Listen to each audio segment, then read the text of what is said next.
Guys, lepas tamatnya Warboy Galaxy Baraju, officially itulah kali terakhir kita akan dapat tengok Papa Zola dalam series Warboy. Walaupun peranan Papa Zola tak seperti Warboy dan yang lain, tapi hakikatnya Papa Zola memainkan peranan yang cukup penting untuk dalam arc kali ini. So guys, mewarnakan Papa Zola telah pun meninggalkan Tapops dan juga series Warboy Galaxy, tak lama lagi Papa Zola akan dapat satu peranan yang cukup besar, bukannya lagi sebagai pemandu kapal, tapi Papa Zola akan memainkan peranan sebagai main character dalam movie Papa Zola Game On. So guys, untuk dalam video kali ni kita akan update sikit lah berkaitan pasal future untuk karakter Papa Zola dan perkembangan berkaitan pasal Papa Zola The Movie. Tapi sebelum tu guys, kalau korang belum like, komen dan share, korang boleh buat semua tu dulu. Dan kalau korang tengah cari hoodie anime yang berkualiti, kualiti kain dia pakai kain polyester, harga tengah murah tau. Macam mana nak order, korang boleh terus order dekat tag Shopee yang aku ada letak dalam video ni. Okay, lawa guys.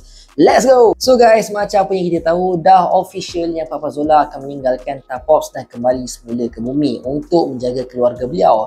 Kalau korang tak ingat, sebenarnya kehidupan Papa Zola selepas meninggalkan Tapops dah tak sama macam sebelum ni tau. Yang mana dalam iklan raya tahun lepas telah pun menunjukkan kehidupan Papa Zola selepas beliau meninggalkan Tapops. Tambahan, kalau korang tengok dalam kredit Warboy Galaxy Baraju episod yang ke-6 pun, kita dapat tengok rupanya semua tu hanyalah flashback yang mana Papa Zola ceritakan balik kisah apa yang berlaku dekat planet Baraju dekat PP. So kiranya timeline untuk dalam movie Papa Zola Game On ni akan berlaku pada tengah-tengah di antara arc Baraju dan juga arc Gurlatai. Jadi aku dapat rasakan selepas tamatnya arc Baraju, berkemungkinan diorang semua akan kembali semula ke bumi dan akan lalui juga apa yang bakal berlaku dalam movie Papa Zola Game On. Buktinya kita dapat tengok dalam trailer movie Papa Zola Game On, kelihatan Gopal dan juga Warboy pun akan turut muncul dalam movie Papa Zola. Cumanya peranan untuk diorang berdua tu mungkinlah sebagai side character je kan. Asyik-asyik tuan dia jadi hero, sekali-sekala bagilah pula dekat karakter lain pula untuk bersinar. So lepas dia tamatnya movie Papa Zola, mungkin barulah diorang akan sambung semula misi untuk ke planet Gurlatai.